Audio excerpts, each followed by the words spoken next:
Bagaimana rasanya melarikan diri dari perang, meninggalkan semua barangmu, hanya membawa dokumen dan sedikit wang, berpisah dengan ibu, memeluk anakmu tanpa memahami adakah kita akan dapat melakukannya lagi suatu hari nanti. Pergi dari bandar asal sambil memahami bahawa ia akan terus dihancurkan, sementara orang-orang terdekatmu bersembunyi di dalam ruang bawah tanah, atau pergi berperang dengan senjata di tangan. Syukurlah secara peribadi saya, dan saya harap anda, penonton saya, masih belum dapat membayangkannya. Tetapi semasa penggambaran episod ini, saya akan melalui 5 negara yang bersempadan dengan Ukraine yang sedang berperang di barat, dan ke mana sudah pergi jutaan orang. Bagi mereka semua, kengerian ini sudah menjadi realiti dan ia sudah pun berlaku. Minggu ini saya hidup sebagai pelarian, tidur dalam kereta dan di atas tilam di kamp. Makan, pelarian saya mengumpulkan makanan mereka dan mendengar cerita mengerikan. Ada yang melarikan diri dengan bayi, otomalikong. Ada yang menyerahkan lelaki kepada perang dan keluarga. Saya akan cerita pengembaraan perjalanan. Mengapa Lenin dibawa keluar di Hungary? Bagaimana saya bertemu dengan sekumpulan tentera NATO di hutan di sempadan Poland, Ukraine? Untuk apa orang sanggup membunuh antara satu sama lain di sempadan? Dan siapa yang melompat di bawah roda saya di pergunungan Romania? Mari kita mulakan dengan Moldova. Ini adalah negara asal saya, dan apa yang dirasakan oleh orang-orang Ukraine yang datang ke sini tunjukkan dalam 2 video sebelumnya. Untuk permulaan, saya ingin menyatakan bahawa saya membayangkan diri saya berada di tempat pelarian di Moldova pada awal perang Ukraine. Tetapi ia masih mungkin. Kita perlu memahami beberapa tentang kawasan kita. Pertama sekali, sejak awal konflik, letupan berlaku hampir di sempadan Moldova. Moldova dikelilingi oleh Ukraine terbakar di 3 sisi dan terbahagi kepada 2 bahagian. Satu daripadanya disokong oleh Barat, manakala yang satu lagi oleh Rusia, dan perang antara 2 bahagian ini sudah pun berlaku. Dan tidak lama dahulu, kedua orang Moldova melihat aliran besar pelarian setiap hari. Kisah sedih mereka membuat penduduk Moldova merenungkan masa depan mereka sendiri. Dan setiap kemunculan kenderaan tentera di jalanan, sesuatu yang jarang berlaku bagi negara ini, tidak menenangkan. Akhirnya, suasana di Chisinau pada pertengahan Mac 2022 agak membimbangkan. Dari segi luaran, tiada apa yang istimewa.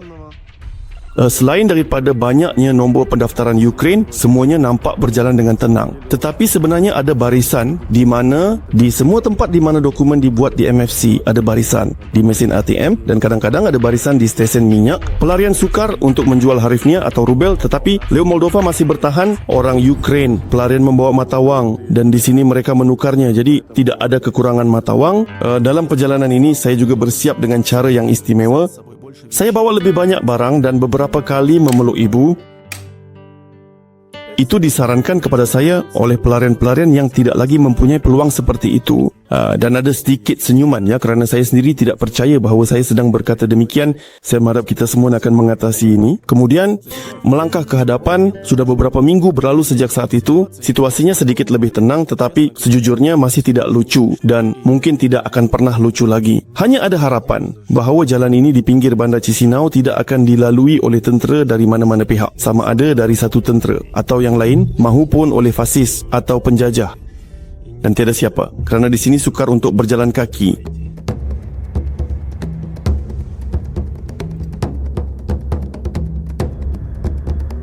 Jelas bahawa di Romania tidak akan ada masalah dengan petrol, tetapi di sini harganya jauh lebih murah dan sudah menjadi kebiasaan untuk memastikan tangki penuh. Ini adalah ekor barisan sepanjang 2 km di sempadan Moldova, Rumania. Saya sering datang ke sini, ini pertama kali saya melihatnya. Logik juga memandangkan kebanyakan pelarian Ukraine melalui Moldova secara transit, fikir saya pada mulanya. Tetapi semuanya tidak seperti itu. Barisan bergerak begitu cepat. Adakah saya terlepas hanya sekejap? Saya bergerak ke depan 20 kereta. Tiada kereta berdaftar Ukraine, hanya berdaftar Moldova dan beberapa berdaftar Eropah. Ini bermakna aliran kereta dari Moldova sedang pergi. Cuma bandingkan betapa kosongnya di pos pemeriksaan yang sama sebulan yang lalu ketika saya pergi ke Bukares. Hanya saya yang ada di pemeriksaan. Biasanya untuk masuk ke Kesatuan Eropah dengan kereta, anda perlu menguruskan beberapa dokumen, insurans perubatan, vignette. Saya sediakan semua ini lebih awal, tetapi pelarian berkata mereka boleh masuk begitu saja.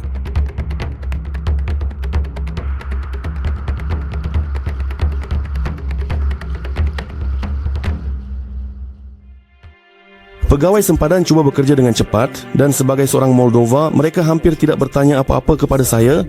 Pada jam Itu bermakna saya telah melalui kastam dalam masa kurang dari 5 jam. Hanya pegawai kastam Moldova yang bertanya, kemana saya pergi untuk merakam lagi. Saya merasakan bahawa kandungan telah berubah dan sekarang saya perlu merakam tentang pelarian. Di stesen minyak pertama di Romania, terdapat sebuah pusat bantuan kecil untuk pelarian, truk dengan bantuan kemanusiaan, dan wakil gereja sementara pemandu sedang berehat selepas melalui proses kastam yang sukar. Tetapi, sebelum saya merakam, semua ini saya perlu berehat dan tidur beberapa jam dalam keadaan yang biasa bagi pelarian. Banyak pelarian di Romania yang datang buat pertama kali dan di hentian pertama mereka cuba untuk memahami negara ini yang tidak begitu mudah. Bahkan untuk membeli petrol atau memahami mesin kopi menjadi masalah bagi ramai daripada mereka. Ada seorang lelaki yang terus berdiri di situ dan hanya terdiam, tidak tahu apa yang perlu dilakukan. Nampaknya ramai orang-orang ini pertama kali keluar negara di mana mereka perlu berbahasa asing, semuanya tidak begitu jelas. Jika Moldova diatur seperti Ukraine, maka Romania sudah sedikit berbeza. Orang Romania, walaupun hidup dalam keadaan sederhana dan menggunakan kereta kuda, tetap cuba bantu pelarian. Seperti contoh, kepada budak-budak ini yang berjaya berkomunikasi dengan isyarat untuk mendapatkan tempat tinggal percuma. Tidak faham sepatah pun dalam bahasa Romania. Dan gadis ini yang datang dari Norway untuk mengambil ibunya yang melarikan diri dari Odessa melalui Kishinev. Makanan di pos pemeriksaan dibawa oleh sukarelawan dan gereja tempatan. Ada lagi khemah yang dibawa sedang mengumpul. Ini adalah sukarelawan tempatan, Carmen. Ini dia berkata bahawa dia sukar berkomunikasi dengan orang Ukraine kerana halangan bahasa. Dan walaupun kerajaan ingin membantu pelarian menyesuaikan diri di Romania, mereka kebanyakannya pergi ke negara lain.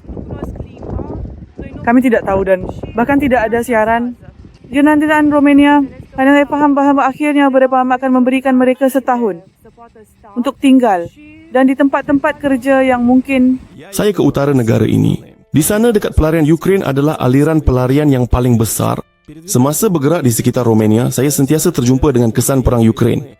Ini contohnya tempat biasa di mana saya singgah untuk makan. Di pintu masuk terdapat papan tanda besar dan pusat pengumpulan bantuan kemanusiaan untuk orang Ukraine. Tidak ada siapa yang boleh diajak bercakap di sini. Orang hanya membawa, meninggalkan dan itu sahaja. Kotak besar sudah dibungkus. Di situ kira-kira ada pakaian, linen, makanan untuk kanak-kanak, nafkah, makanan, lampin. Romania tidak dalam zon euro dan untuk makan perlu membeli mata wang tempatan. Walaupun saya yakin bahawa pelarian di sini akan diberi makan secara percuma, labor cendawan tidak diterima.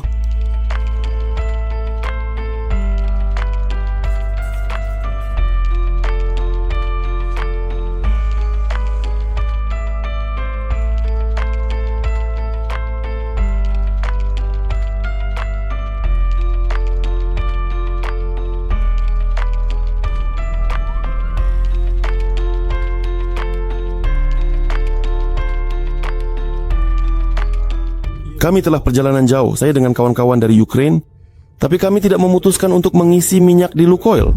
Saya telah memandu selama kira-kira 4 jam, dan tidur 2 jam di tempat letak kereta. Dan sekarang saya berada di pos pemeriksaan Siret. Ini adalah titik pemeriksaan terbesar di sempadan Ukraine-Romania. Sangat banyak pergerakan, sangat banyak polis, bomba, ambulans. Laporan fakta dari Despritabara, Sungin Republik Moldova, penyiar televisyen. Tabarekor.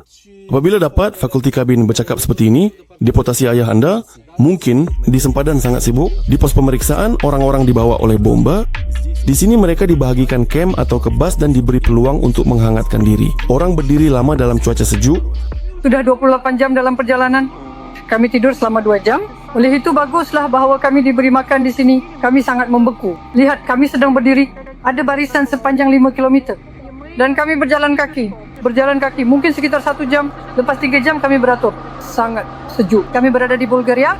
Sebelum sampai ke sempadan, wanita dan kanak-kanak terpaksa menaiki kereta api teruk. Mula dibom. Kami tidak faham apa yang sedang berlaku. Kami mula berasa cemas. Kemudian panik bermula di Kiev. Sangat sukar untuk keluar kerana semua jambatan sudah sesak teruk. Keluaran dari Kiev sangat sesak. Kereta api yang dari Kiev ke Lviv itu benar-benar mengerikan, sangat mengerikan. Kami tidak dapat masuk, kami tidak dapat berdiri. Kami hanya merangkak di dinding dengan satu kaki. Ada orang yang terbaring, jatuh, haiwan, burung beo, kucing, anjing, kanak-kanak menjerit. Habak yang sangat teruk. Bagi dua ibu ini, musibah yang sama akhirnya menjadi alasan untuk mereka berkenalan. Anak lelaki, dari Ukraine itu dilarang keluar bersama mereka? Saya datang ke sini untuk berkenalan dengannya, mencari barang keperluan. Kami berkumpul di dalam ruang bawah tanah dan berkenalan. Kami akan berkenalan. Saya mempunyai seorang ayah yang berusia 83 tahun yang merupakan seorang kanak-kanak perang. Dia sudah melalui perang kedua malangnya. Anak lelaki terpaksa ditinggalkan di sana dan kami sendiri sudah sampai. Walaupun ada penterjemah di sini, orang ramai sukar di negara baru ini. Wendy adalah penterjemah. Nenek dibawa ke sebuah apartemen milik seseorang dan dia berkata, kami hanya melintasi sempadan. Saya tidak faham bahasa Romania maupun geografi, kemana kami telah masuk, titik pemeriksaan ini dan apa yang perlu dilakukan seterusnya. Tiada rancangan sama sekali. Saya yakin dari segi keselamatan dia akan baik-baik saja, tetapi pasti terasa sunyi di tempat orang.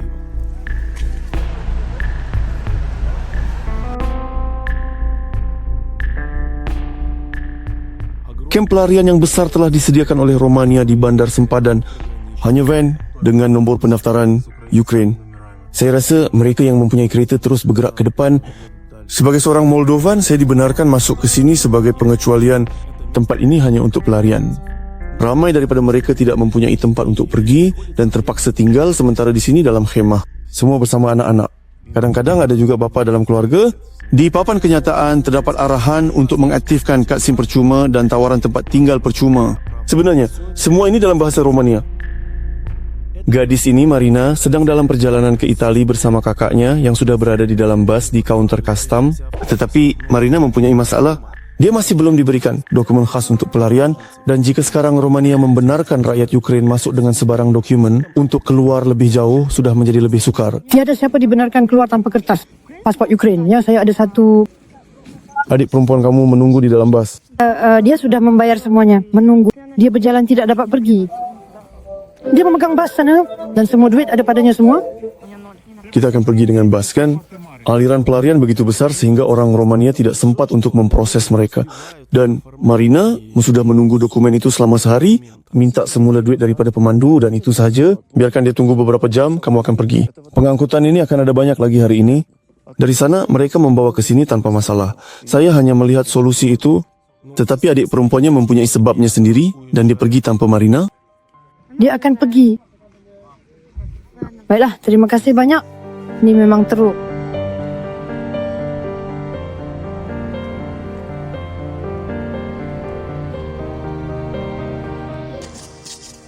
Tangan dia adalah bunyi. Sing.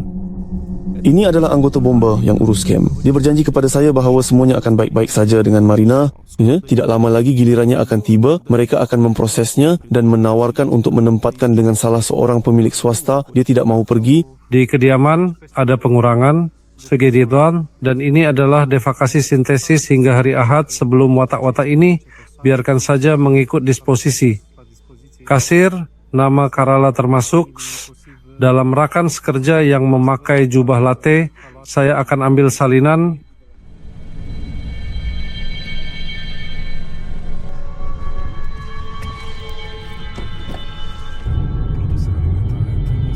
Di kampung sebelah, orang terlibat dalam kerja sukarela. Di sini, pelarian diberi perlindungan di rumah-rumah persendirian. Sebuah restoran disediakan untuk keperluan mereka dan orang-orang ditempatkan di gereja. Bahkan di pusat tayar, pelarian menukar tayar kereta mereka kepada tayar musim sejuk secara percuma. Saya sekarang sedang berjalan di kampung kecil Kalafindeshte yang terletak 20 km dari sempadan Ukraine. Di sini terdapat 4 gereja. Dan di setiap gereja sekarang telah diadakan kem untuk pelarian. Ini adalah gereja ortodoks. 3 gereja lain dari denominasi yang berbeza, tetapi itu tidak menghalang semua orang untuk melakukan perkara yang sama. Orang-orang ini sedang dipindahkan dari gereja baptis, tetapi mereka tetap di Romania kerana tidak ada tempat lain untuk pergi. Saya di Kharkiv dan Anda berada di Romania sama sekali. Kami tidak merancang ini secara sengaja, ia berlaku secara kebetulan. Mana Anda pergi?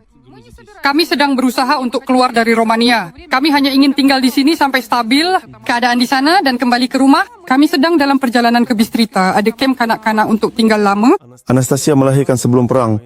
Terpaksa melarikan diri dari Kiev tanpa suami dan dengan bayi. Suami saya, dia seorang yang bijak. Dan pada hari pertama, dia terus berkata bahawa kita perlu mengemas barang. Dan kami pergi kerana Saya risau tentang anak-anak kami. Minggu ini kami menunggu di sana menonton berita. Kami melihat bagaimana bandar kami diserang, dibom roket terbang dan rumah-rumah hancur. Suami saya ada. Saya sampai ke makcik, serpihan dari roket. Orang yang berada di Kiev sekarang sedang melarikan diri. Dan ya, pada dasarnya semua orang sudah keluar dari situ sebab mereka takut. Walaupun dengan semua kesukaran di jalan, Nastya dengan bayi memutuskan untuk terus pergi. Rakan-rakan kami menjemput kami ke Jerman dan mereka berkata, apa yang anda tunggu? Baik, teruskan. Kami menunggu anda. Kami akan membantu anda. Jadi kami pun memutuskan untuk pergi. Ini adalah bantuan dari gereja untuk menghantar kami ke sana secara percuma, bahkan ke bandar yang kami perlukan. Walaupun ia di pinggir Jerman, lebih dekat dengan Perancis. Menurut pastor baptis melalui gereja, 300 orang telah datang dalam seminggu yang lalu dan dia sendiri pergi untuk mengambil mereka dari sempadan, sukar untuk berkomunikasi. Pertama, hitam dari Ukraine yang bercakap dalam bahasa Romani dan Ukraine. Hari orang kaya Ukraine mula melarikan diri. Mereka adalah penduduk yang mempunyai potensi kewangan. Mereka mempunyai rancangan yang telah dibuat. Mereka tahu ke mana hendak pergi, siapa yang mereka temui. Mereka bahkan datang ke rumah dan berkata bahawa mereka mau dibawa supaya mereka boleh datang ke rumah saya. Tidak pergi kami di sini.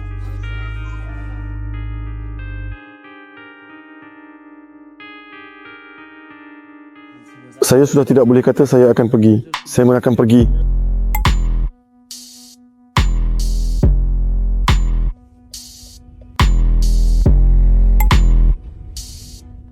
Satu lagi gereja di kampung yang sama telah sepenuhnya diubah suai menjadi kem pelarian.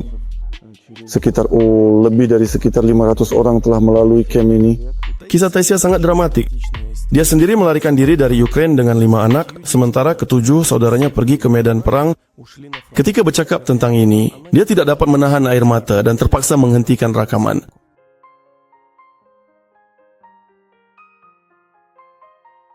Taisia gembira anak-anak yang lebih kecil tidak memahami perang berlaku. Ya, dia akan selesa. Saya lebih tua, dia faham yang dia datang tidak menjadi milik kita. Вона розумієш, сім'ю дома, тата, діда свого.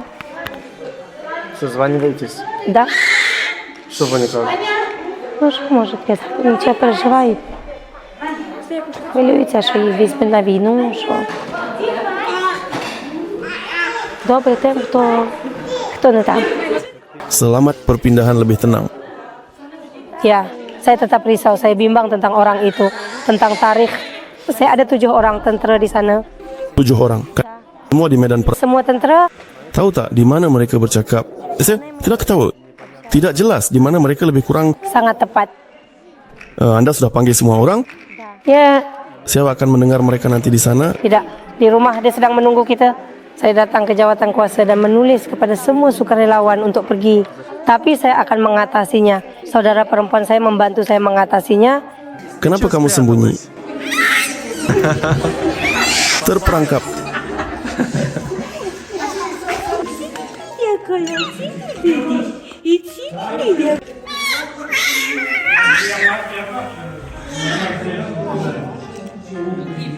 Пішла з дітьми на деякий час сюди.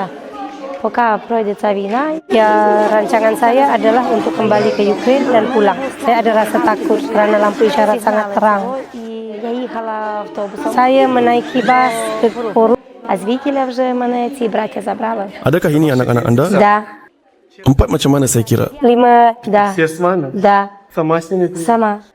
Tatiana dari Kharkiv berwaspada terhadap penggambaran, tidak menunjukkan wajahnya dan tidak segera percaya bahawa saya dari Moldova. Kamu bercakap bahasa Rusia baik. Baiklah, penutur bahasa Rusia dari Moldova. Dia bekerja perkhidmatan awam di Kharkiv. Obama menceritakan bagaimana rakan-rakannya terus menjadikan bandar ini lebih bersih walaupun di bawah serangan bom. Kamu ada gadis dari syarikat pemanasan, atau tenaga dan semua bekerja. Полным составом на заправку заправляются. Сегодня видел их по городу.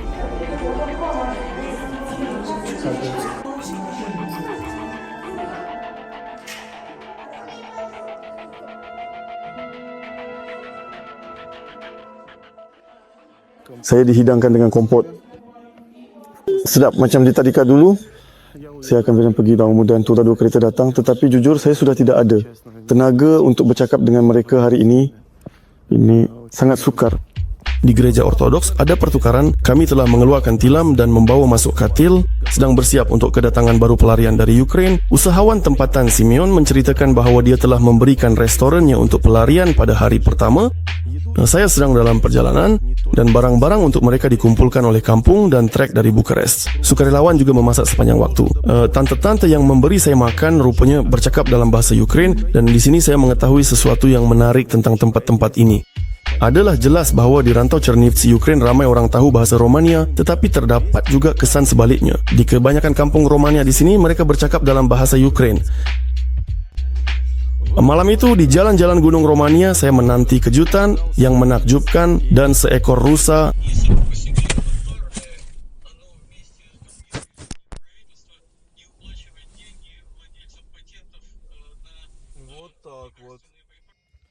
Itulah.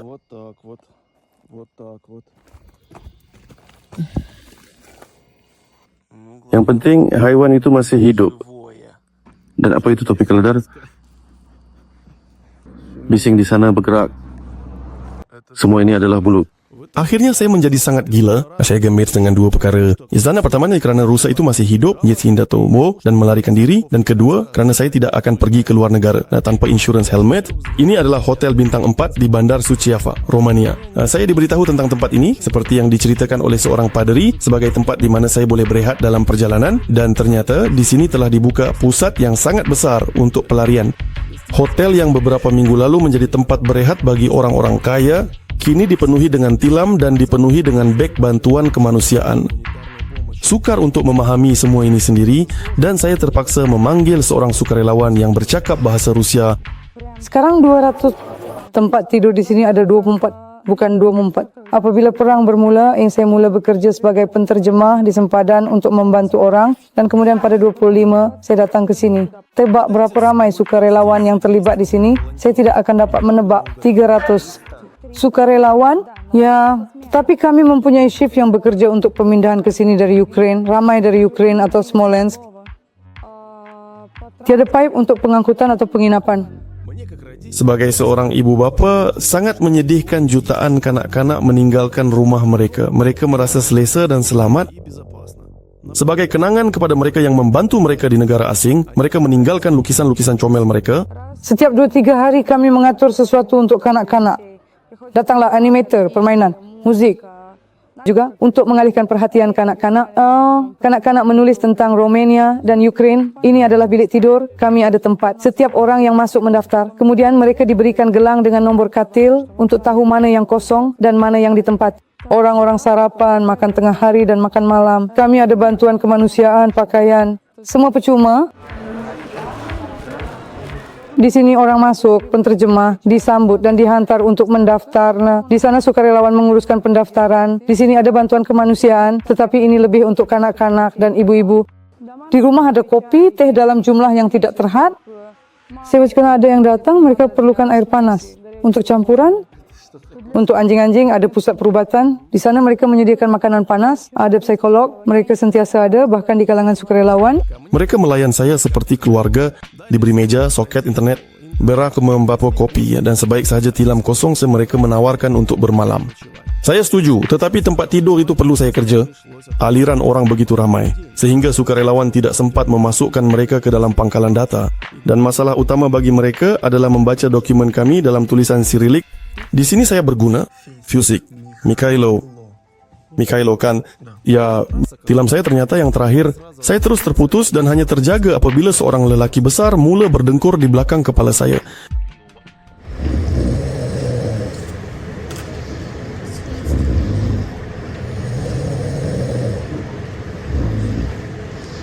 Tak ada apa. Tidur sekarang kemewahan, sudah tiba masanya untuk bangun dan bergerak ke depan. Apa yang semua orang sudah biasa dalam seminggu terakhir ini adalah tidur selama beberapa jam. Bahkan di sini, di kamp pelarian, lampu dipadamkan pada pukul 2. Di suatu tempat saya juga memutuskan untuk tidur dengan baik. Dan pada pukul 6, syukurlah lampu dihidupkan kerana saya terjaga dan bersedia untuk bergerak lagi. Apa yang berlaku pada pukul 2 pagi sama juga pada pukul 6 pagi di sini. Ada pergerakan, ada sesuatu yang berlaku, ada yang ditempatkan, ada yang diusir. Jadi secara umum tiada waktu tenang.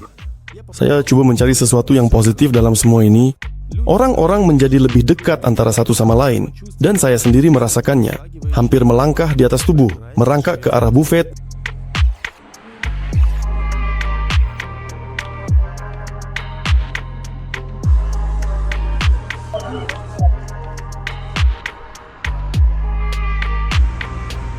Ada yang bahkan pergi dengan kereta elektrik.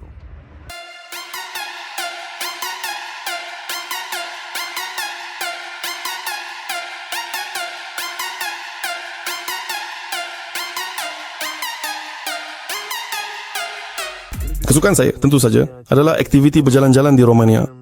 Nampaknya bahagian ini kecil, tetapi jam menunjukkan hampir sepanjang hari. Sebabnya adalah jalan berliku, kampung-kampung, sekatan dan juga jalan licin. Begitulah, jadi kita akan melalui tepat di sepanjang sempadan dengan Ukraine. Kawan-kawan, semak, kemana navigator anda membawa? Romania, memang begitu. Senang untuk sesat dengan navigator, tetapi jika sudah sesat, sekurang-kurangnya dapat berjalan-jalan di tempat yang cantik. Ini adalah tempat saya berhenti di tengah jalan ke sempadan Hungary di utara Romania. Di kemah dengan warna bendera Ukraine, hampir setiap kereta Ukraine berhenti di sini. Minum kopi, mengisi semula bekalan makanan. Dan di dalam air supaya saya dapat sampai ke Hungary dan tidak tertidur di belakang roda. Saya terpaksa mengambil kafein dan minuman tenaga. Selain kopi dan makanan, di sini juga ada wifi, kad SIM, pembersih kaca dan bahkan membantu dengan penginapan. Menawarkan tempat tinggal. Rakyat Ukraine yang ingin datang pada waktu malam untuk meneruskan perjalanan, kami memberi mereka peluang ini. Ini boleh dilakukan di hotel atau di rumah keluarga. Di tengah jalan, jarang sekali orang menyewa tempat tinggal. Mereka berada di sini telah memutuskan pergi negara lain. Anda pergi ke negara mana sekarang? Kami tidak tahu bagaimana mereka akan membenarkan kami di sempadan. Anda pergi ke arah Hungary, betul tak? Dan masuk dari arah mana? Dari Moldova ke Romania.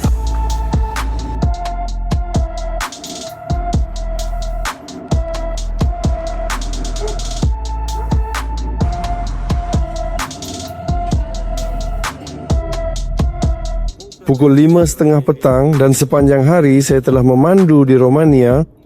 Saya rasa nak tidur. Dan kalau boleh nak tidur sekejap di tepi jalan. Tapi saya melalui tempat-tempat yang agak mencurigakan. Sudah hampir ke sempadan Hungary. Saya takut bangun tanpa roda dan jangan sampai tanpa kereta langsung. Sebenarnya dari segi pengangkutan kebanyakannya menggunakan kereta lembu. Inilah rakyat Romania yang sederhana cuba menghentikan saya dengan sebotol bir, tetapi saya lebih baik berbelanja. Selebihnya dari Romania di jeti sempadan dan di stesen minyak. Ini sebagai langkah berjaga-jaga dan sebelum kastam Hungary sepenuhnya.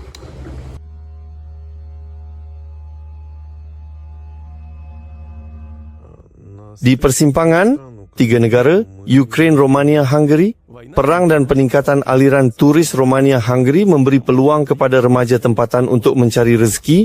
Budak lapar ini sudah 5 minit mengikuti kereta saya dan setiap kali saya berhenti, dia berlutut mengangkat tangan dalam doa. Jadi macam mana nak tolak ni? Saya bagi dia makanan dan duit shilling. Saya akan bagi budak tu mata wang, tapi bukan yang tempatan. Auzi, am, dar nu românești. Tu poți să schimbi? Da. Da? Ține. Mulțumim.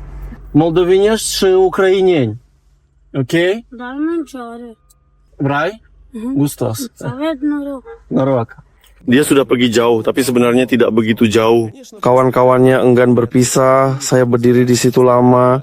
Ada ambulans di pos pemeriksaan, sukarelawan membagikan makanan, orang tidak sabar. Sampai ke tahap yang ketidakpuasan hati menjadi satu protes besar. Ini seperti mogok. Dalam barisan sangat tegang dan antara orang-orang sering berlaku konflik.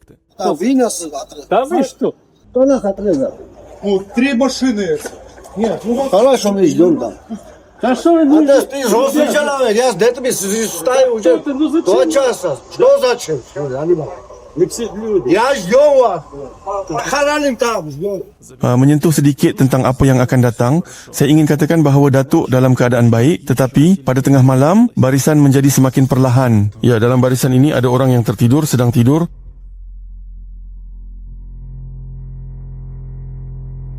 Akhirnya saya sampai ke Palang selepas 12 jam. Dan ini adalah sempadan dalam Kesatuan Eropah. 12 jam telah berlalu dan saya sampai. Очередь казалась небольшой, реально, метров 400, просто настолько медленно проходит. 1 kilometer dari sempadan, sebuah pusat bantuan untuk pelarian dibuka.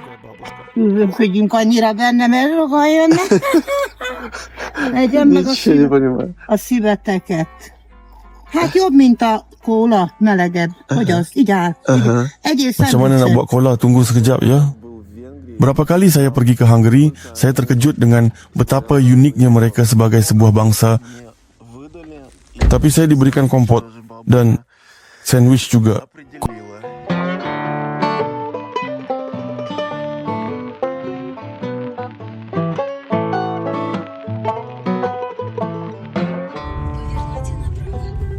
Malam tu saya sangat letih walaupun saya hanya bergerak sedikit. Di belakang roda yang saya sampai ke tahap yang sangat letih sehingga sukar untuk memandu, dan di stesen minyak di sebelah saya ada orang Ukraine dalam keadaan yang sama. Dalam keadaan sedemikian tidak ada masa untuk tingkap bersih, sudah tentu, tetapi untuk keselamatan lebih baik dibersihkan. Suka atau tidak, dalam perjalanan ini saya merasai lebih kurang kesukaran yang sama seperti pelarian.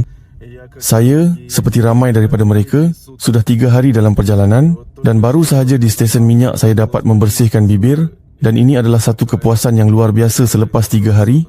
Mengenai dush, saya mempunyai peluang di kamp pelarian di Romania, tetapi entah kenapa saya tidak berani untuk beratur. Di Hungary, pelarian kebanyakannya datang dengan kereta api dan juga melalui titik pemeriksaan kereta. Zahani di sempadan dengan Ukraine ternyata adalah yang paling kurang orang sepanjang perjalanan saya. Di keluar dari Hungary, ada beberapa bas dengan nombor pendaftaran Ukraine dan beberapa pegawai sempadan yang tidak ramah. Di sana mereka minta saya untuk tidak merakam apa-apa. Saya tidak bertemu sesiapa yang menunggu, kecuali sepasang yang kelihatan bingung. Budak-budak ini cuba untuk masuk ke Ukraine dengan seseorang dalam kereta untuk mengambil ibu mereka dengan kereta sewa. Di Eropah, mereka tidak dibenarkan masuk ke negara yang sedang berperang. Kami diberitahu bahawa kami tidak boleh masuk ke negara ini dengan kereta peluru berpandu, tetapi sekarang kami entah bagaimana ingin berusaha untuk mencuba untuk masuk dengan orang lain dengan cara yang sah dan selamat. Suasana di stesen kereta api sangat berbeza, di mana kereta api dari Ukraine sentiasa tiba. Di sini sangat ramai dan saya dengan kamera terus dihantar ke polis. Sila pergi ke polis. Di mana pintu masuk? Di sini melalui pintu ini? Ya, saya tahu. Di dalam bangunan stesen bising, semua pelarian menunggu kereta terdekat ke Budapest. Di dinding terdapat pengumuman tentang pekerjaan, bantuan perubatan dan maklumat mengenai wifi percuma untuk kanak-kanak mereka. Dengan cepat menyediakan kawasan kanak-kanak dan kafe biasa telah ditukar menjadi percuma. Kami juga berada di sini, di kalangan sukarelawan, sukar mencari orang berbahasa Inggeris. Saya yakin dapat mengatasinya. Saya tidak faham kenapa. Banyak orang yang kelihatan seperti pelarian di sini bercakap dalam bahasa Hungary. Saya telah menangkap Peter. Dia datang untuk menjadi sukarelawan dari Jerman pada hari-hari awal perang. Mereka boleh menaiki kereta api percuma, mendapatkan tiket percuma pas penumpang ke Budapest. Kami pergi ke pejabat tiket dengan mereka dan membantu mereka menterjemah untuk mendapatkan tiket. Мы едем дальше по подушке. Они живут в Бельгии. Идет электричка. Очень легко сели, легко отстояли. Просто был просроченный паспорт у ребенка и немножко пришлось. Продлили регистрацию и мы едем. Untuk menjadi kreatif, nanti mencari penyelesaian untuk pelbagai masalah. Contohnya hari ini kami mempunyai sebuah keluarga dan kami menghabiskan seluruh malam di sini dengan 4 wanita dan 9 kanak-kanak. And they want to stay for longer in Hungary. They don't want to go anywhere, they want to stay here. And they have the option to stay for 90 days in Hungary. Mereka tidak mahu pergi ke kamp penduduk, tidak mahu berkomunikasi, mereka mahu tetap bersama. Kami hanya mengatur sebuah bilik kecil di rumah di mana mereka boleh tinggal selama beberapa bulan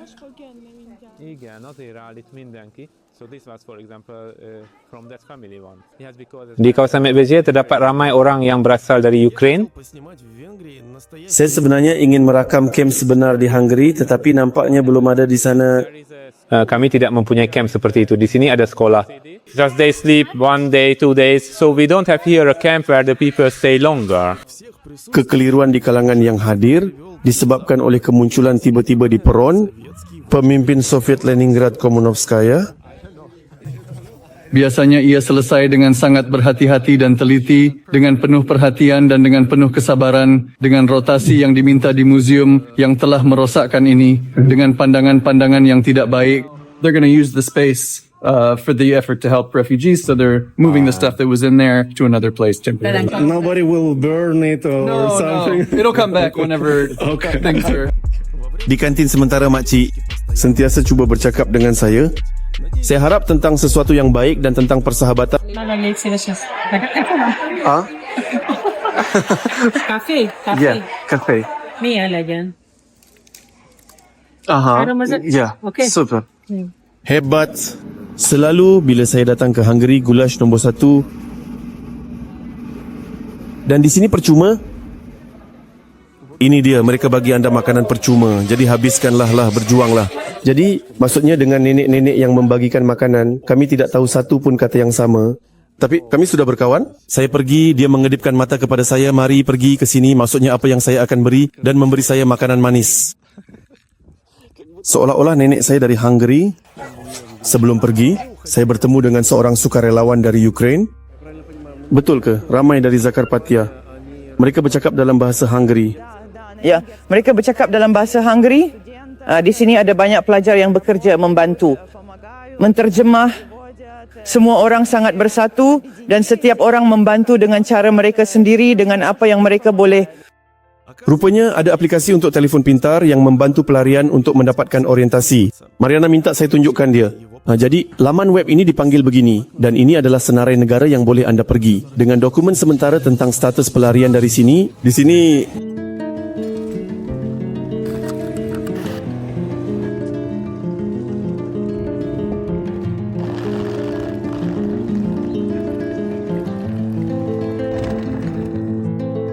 Здесь символика и шахтера. Пацаны, куда едете? Загреб. На пару дней, потом назад? Не, потом в Лид, скорее всего. По Хорватии пока будете? Хорошо, удачи.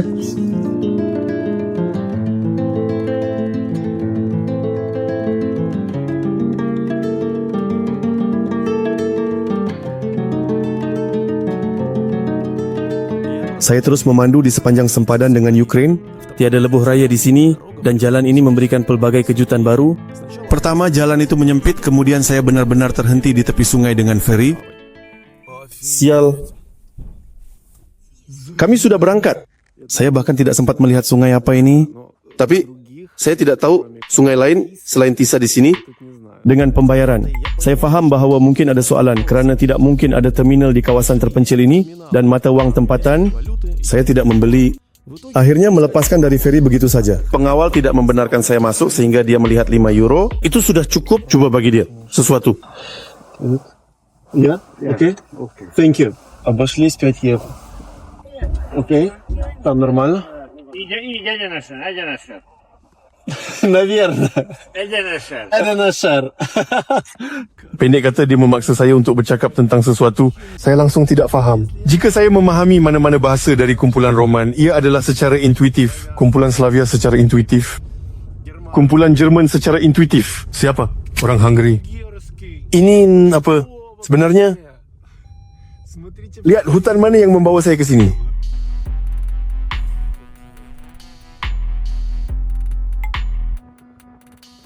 Saya tunjukkan kepada anda bagaimana rupa sempadan antara Hungary dan Slovakia. 2 tanda dan sedikit peningkatan pada permukaan jalan. Semua. Jadi mari kita selesaikan. Dekat sini, tanda Slovenia. Di depan ada tanda Hungary. Dan traktor berada tepat di antara 2 tanda ini. Pilihan anda, di kawasan mana traktor itu berada, sila tinggalkan. Di bawah dalam komen, sedikit humor tidak akan menyakitkan kita semua. Dan bahasa Slovakia dalam hal ini sentiasa datang untuk membantu. mengakhiri hari Sabtu 12 di bulan Oktober.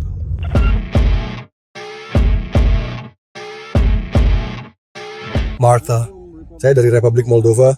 Saya sedang membuat film tentang pelarian. Vyshny Nemecka. Di sini, pelarian dari Ukraine tiba dengan aliran yang sangat besar, sehingga khemah tidak mencukupi untuk semua orang. Di luar, mereka memotong kayu untuk memasak dan membuat unggun. Di dalam khemah, mereka memanaskan diri dengan gas. Tetapi cuaca sangat sejuk.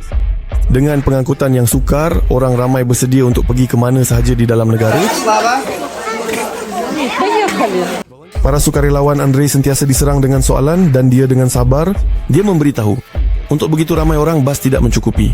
Saya rasa orang di sini menunggu, kita tidak akan menghantar mereka ke tempat lain. Alin, mungkin ada yang tidak tahu apa berlaku di Poland. Namun, orang di Jerman juga menunggu, membaca, menghubungi rakan-rakan mereka untuk bercuti. Even Hungary or Germany, orang ramai seperti membaca, menunggu, menghubungi rakan-rakan atau keluarga mereka, dan mereka menunggu untuk bercuti dan bersantai, ya, dan menikmati. Kami akan memberikan SIM card percuma kepada sesiapa yang mempunyai pasport Ukraine. Bantuan kemanusiaan di pos pemeriksaan begitu banyak, sehingga barisan bantuan itu mengingatkan kepada pasar barang, semua di sini adalah percuma dan perkara pertama yang diambil adalah pakaian musim sejuk. Dengan peningkatan aliran pelarian, khemah baru didirikan dan di sini mereka membantu haiwan. Satu lagi khemah tentera, larangan untuk masuk, nampaknya ada di pintu masuk.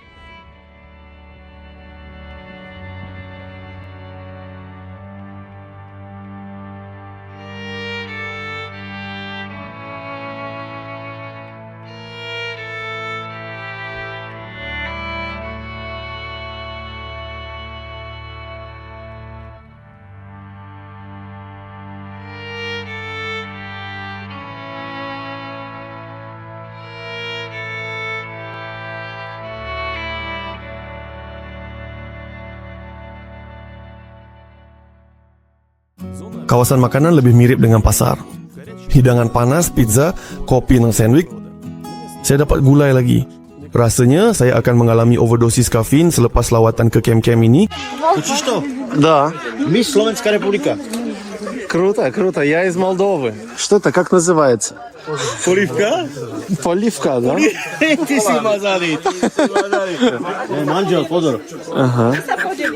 Супер. Супер. Гулаш. Гуляш, как венгерский. Эй, как на солянку, наверное, больше похоже. Словенский гулашов. Ага, славянский гуляш. Ну да. Нет, спасибо. Ты твой муж? Нет. Что, ты еще занес в родики? Конфетку. Beri konfetku. Спасибо, дякую. Dalam beberapa jam yang dihabiskan di sini, saya melihat puluhan bas dan ribuan orang yang cuba memahami apa yang perlu dilakukan seterusnya.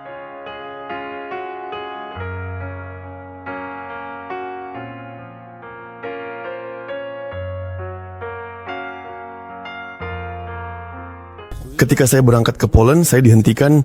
Sergei minta untuk hantarkan. Maaf, mari kita pergi ke Poland. Mari kita lihat peta. Ya. Sergei mengadu bahawa dia telah mencuba lebih dari 1 jam untuk mencari tumpangan, tetapi semua orang takut untuk membawa orang asing. Seperti semua orang, perang telah merosakkan rancangan hidup Sergei. Saya dalam perjalanan ke Jerman, isteri saya pagi-pagi menelpon berkata, sudah, perang telah bermula. Tulis, ini sangat mudah. Ya, saya tinggal di bandar ini, saya tinggal di sempadan. Di keluarga di sana? Ya. Jika ada yang tidak bersedia pada bila-bila masa? Ya. Di sini kita syukur kepada Tuhan di Zakarpattia. Jadi semuanya baik-baik saja buat masa ini. Perang menimpanya di Jerman dan sekarang dia cuba menyiapkan segala-galanya untuk memindahkan keluarganya ke Poland. Tetapi dia sedar bahawa ia akan sangat sukar. Pada masa kini, menyewa apartmen juga berharga sekurang-kurangnya 2 zloty. 2000 zloty itu apa? Ini 400 euro. Supaya dapat menyewa lebih banyak. Tetapi isteri saya tidak tahu bahasa Poland. Jadi dia tidak tahu ke mana dia akan pergi. Ini adalah pekerja pembersihan dan juga perlu menukar kerja. Dia sudah tahu sedikit tentang bagaimana kehidupan di Slovakia. Saya tidak banyak tahu tentang itu dan tentang orang Rom. Supaya kamu faham, jika Anda memberi Merkel, mereka hidup. Jika tidak diberi wang, mereka tidak mempunyai apa-apa. Ini adalah kapak bermula. Inilah kapak ini. Ya, ini adalah kapak Rom. Orang putih, polis, bupati dan semua ahli dewan. Di sini semua gelap. Pada musim panas kamu pergi di sini seperti burung gagak. Tidak berbahaya, biasa saja. Tiada siapa yang menghalang kamu dan mereka takut untuk berdiri. Sebenarnya mereka banyak, ada Dan di jalan mungkin ada kereta api. Ya, kanak-kanak bermain di jalan, berlari-lari, tetapi mereka menganggap itu biasa. Jadi setelah berbincang tentang kehidupan dan perang, kami tiba di negara lain. Kami semua sudah masuk. Kami sudah di Poland. Di sana akan ada papan tanda Poland. Di Poland, mereka bercakap tentang perang lebih banyak lagi daripada di sini. Kamu sendiri lihatlah pada kulit majalah tempatan. Di hadapan ada perjalanan malam yang panjang dengan pengembaraan jadi kopi dan tangki penuh. Tidak mengganggu. Di mana-mana di kawasan terpencil. Sepanjang sempadan Poland-Ukraine, jalan terhenti kerana pembaikan jambatan. Perjalanan beberapa jam yang lalu. Entah kenapa, sudah tiada tenaga. Terpaksa mencari jalan alternatif hampir di seluruh ladang. Farid, ini. Lihat dengan kapak, ada seorang datuk.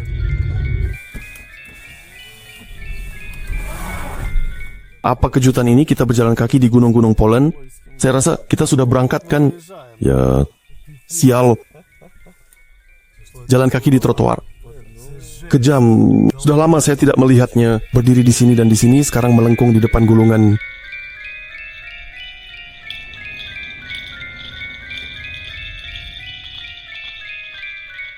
Di pos pemeriksaan, mereka tidak membenarkan sembarang orang masuk. Dan di sini, Seroza menggunakan bakat perundingannya dan pengetahuan bahasa Poland untuk menyelesaikan perjalanan. Selamat petang, Tuan. Jadi ke sempadan, kemudian ke sana elok. Adakah mau sempadan? Tidak, kami, wartawan. Awak, bolehkah kita saja? Ada satu, terima kasih banyak. Selamat malam. Pendek kata, kami akan membuat penggambaran pada waktu pagi. Kami bersetuju. Sekarang, saya rasa nak tidur sekejap.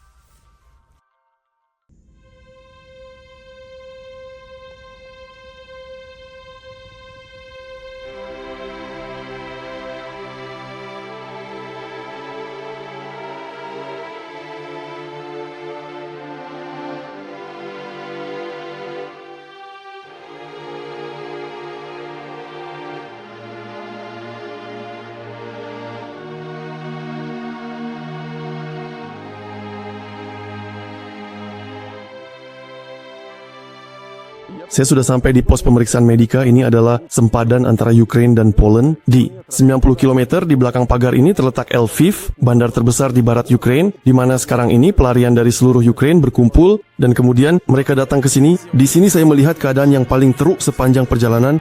Gunung sampah, orang ramai dan jelas kekurangan sukarelawan. Bantuan kemanusiaan dan pakaian hanya tergeletak di tepi jalan dalam beg dan orang-orang hanya tidur di sekitar api unggun, menggigil kerana sejuk, kerana tenda dengan pemanas tidak mencukupi untuk semua orang supaya anda faham. Di luar suhu adalah -2 dan saya dalam kereta dengan pemanas merasa sejuk sepanjang malam walaupun sudah pukul 6 pagi, di sini masih sibuk. Saya minum kopi dengan polis supaya dapat sedikit segar dan saya kemas-kemas dalam kereta. Tapi tentang kebersihan di sini, nampaknya saya rasa hanya saya yang peduli. Kotor, bukan tanpa sebab. Kami datang ke sini untuk merakam pelarian dan saluran televisyen asing. Pewartawan Afro-Amerika ini merakam laporan tentang ketiadaan diskriminasi dan nazisme di Ukraine. Kau tak buat mereka sendiri dalam senarai wajah yang tidak difahami prestasi dengan lebih jelas. Semua ini di latar belakang sungai pelarian. Ada yang bahkan membawa televisyen semasa perjalanan. Budak lelaki itu bukan pelarian, dia berjalan dan membantu orang membawa beg. Jika ada yang memerlukan bantuan dengan kerusi roda, orang berpakaian merah akan datang dan membantu. Dalam 5 minit, saya mengira 63 orang. Jika kita bayangkan aliran itu adalah tetap, maka dalam sehari jumlahnya adalah 18,000 orang. Sudah tentu angka-angka ini jauh dari realiti. Dan saya hanya ingin membayangkan anggaran jumlahnya dalam fikiran saya. Menarik juga untuk memahami geografi pelarian. Rupanya di sini ada wakil dari seluruh Ukraine. Vinnytsia, Algus. Vinnytsia kemana pergi? Ke Warsaw. Tidak, kami tidak menunggu lama. Tak lama. Sehingga 1 tahun, saya akan ke Bandar Kelzov. Saya dari Bandar Voznesens. Kau berdiri semalaman. Untuk masa lama, saya ada saudara sekarang, mereka akan ambil. Bandar Kremenchuk pergi ke Poland untuk bertemu abang. Jadi, kami melarikan diri dari perang untuk menyelamatkan anak-anak. Supaya sedikit, jika semua ini selesai, kita akan membangunkan semula tanah kita dan membina semula segala-galanya. Sebenarnya 16 jam, tetapi sangat sukar ramai orang dan kanak-kanak kecil dalam gerabak. Malam tadi saya tidur, tetapi lingkaran hitam di bawah mata. Jadi saya tidak tidur sepanjang malam, saya memegang anak di tangan kerana tiada tempat duduk. Perlu bagaimana... Dan ini adalah satu-satunya orang yang cuba sebaliknya untuk pergi ke Ukraine dan tidak faham bagaimana ke Ukraine. di Dnepropetrovsk. Kami merancang untuk kecek. Pasti kami akan kembali, semuanya akan baik-baik saja, semuanya akan teratur. Kami berdiri dengan kata-kata, untuk Ukraine semuanya akan baik-baik saja untuk kami. Suami saya sekarang sedang terlibat dalam tindakan ketenteraan, menyertai. Ngomong-ngomong, ini kali kedua. Kali pertama adalah pada tahun 2014 di Donbas. Sekarang dia dipanggil lagi, dia pergi. Dia datang dari Estonia, dia bekerja di luar negara. Dia datang untuk mempertahankan negaranya. Hubungi dia sekarang, macam mana keadaannya? Semangatnya berjuang. Semua akan baik-baik saja, kita katakan semuanya akan baik. Semua akan baik-baik saja untuk kami. Macam mana mereka? Melalui pagar ini ada rasa sesuatu atau tidak? Rasa sedikit lebih tenang. Apa yang kamu rasa? Rasa bahawa anak lelaki tinggal di rumah, bahawa semua sanak saudara ada di rumah. Rasa kerinduan sejujurnya. Tapi tidak ada kegembiraan yang istimewa kerana kami pergi sementara semua saudara mara di sana berada di bawah peluru.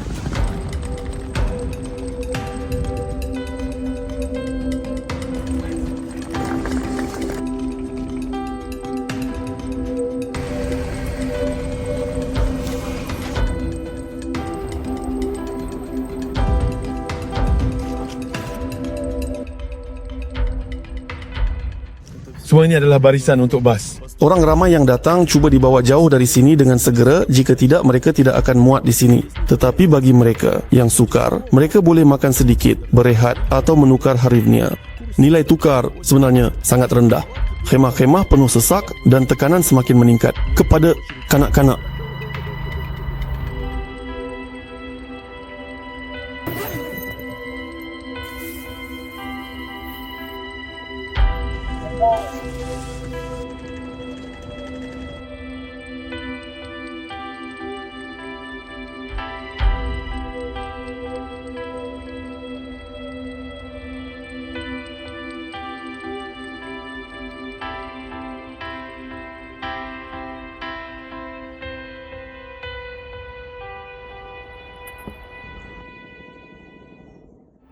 Saya pergi ke Przemysl.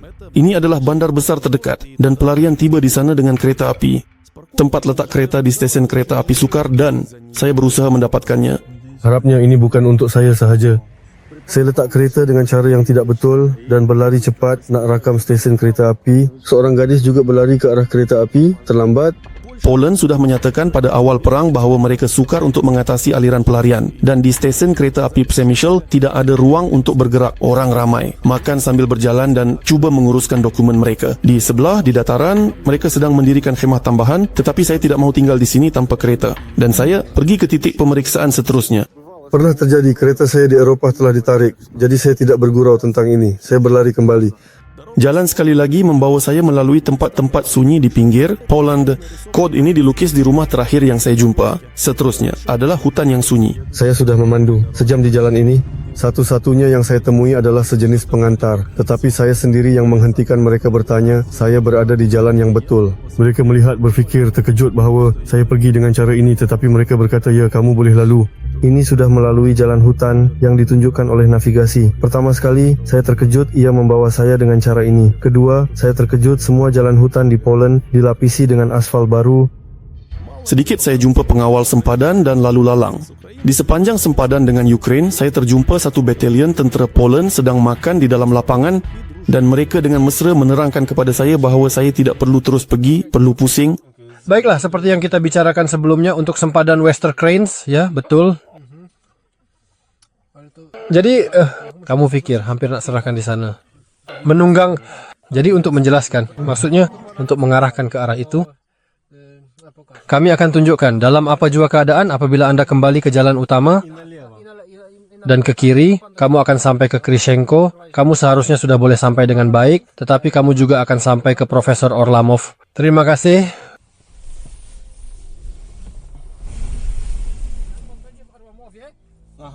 Saya minta untuk diturunkan di Krishenko. Dan apa yang kamu buat? Saya tidak dihentikan kerana tidak boleh memandu di sini, tetapi kerana saya tidak memandu dengan cara yang betul.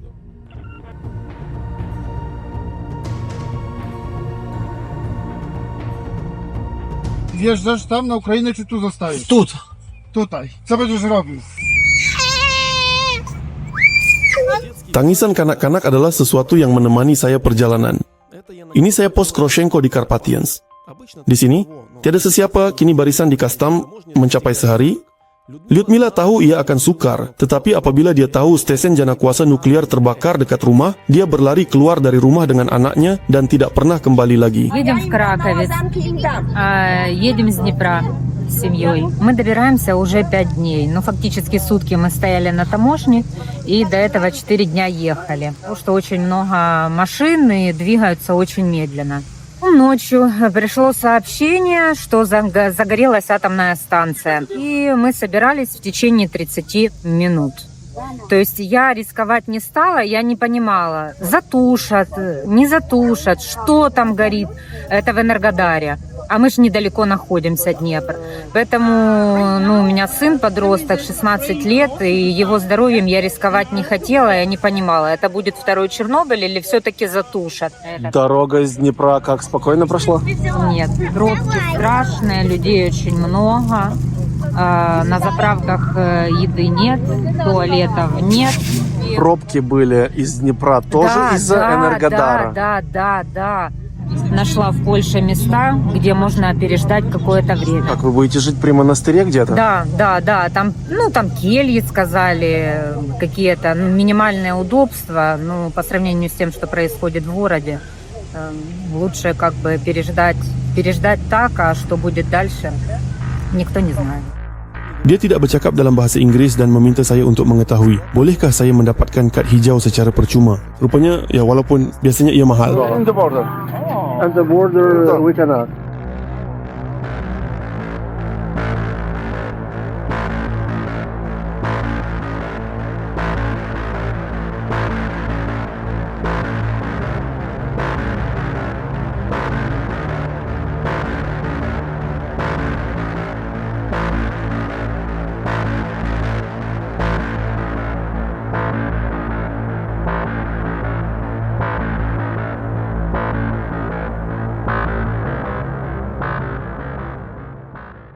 Tak ada yang istimewa.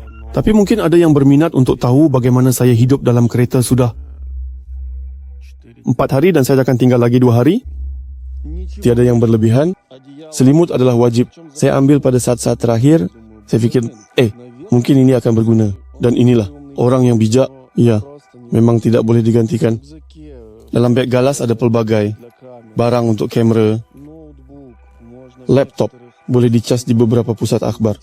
Malangnya, pengecas kereta 220 saya belum tiba. Saya harap semuanya akan baik-baik saja. Dan ia juga akan sampai kepada saya suatu hari nanti. Di sini saya membuang sampah, tetapi biasanya di atas tikar ini ada makanan dan air. Dan kali ini hanya ada sampah. Dalam beg kecil itu ada berus gigi dan ubat gigi. Di stesen minyak saya boleh berhenti untuk memberus gigi. Dan ada sejuta jenis pengecas untuk semua peranti saya. Bahkan jam tangan pun boleh dicas dalam kereta. Di sini kamera dash saya kadang-kadang membantu dan ada pemegang untuk telefon atau navigasi. Di sini ada hub elektrik. Di dalam glove compartment, tisu sangat berguna bila tak boleh mandi. Dan banyak dokumen pelbagai. Saya pulang tanpa henti, keletihan akibat perjalanan dan apa yang saya lihat, hanya di kastam Moldova, saya bersedia untuk berinteraksi dengan seseorang dan mengambil penumpang. Dia adalah seorang pelaut dari Odessa yang sedang dalam perjalanan ke Kishinev untuk menjemput istrinya. Perang menemukannya di Meksiko dan selama 3 minggu ini dia berusaha untuk sampai ke Moldova. Dengan kad ini, kami juga tidak boleh mengeluarkan dolar, hanya boleh tukar ke dalam hryvnia. Begitulah dengan kad ini pada dasarnya di mana-mana pun boleh bayar. Jadi, kami sudah lama tinggal di Odessa. Saya terbang dari Kotovsk. Kotovsk ya, dekat sini. Ya. Jadi roket itu mendarat di sana. Adakah Anda sekarang di Kishinev? Yap. Dan kamu nak bawa kemana di Eropa? Ke Turki, saya rasa. Sekarang cuacanya hangat. Saya ragu dia akan pergi ke Turki. Ya, kamu lihat mereka datang dan pergi, yang kamu dan yang kami. Saya tidak akan menunggu, semoga sukses semua. Selamat, terima kasih banyak. Selamat tinggal.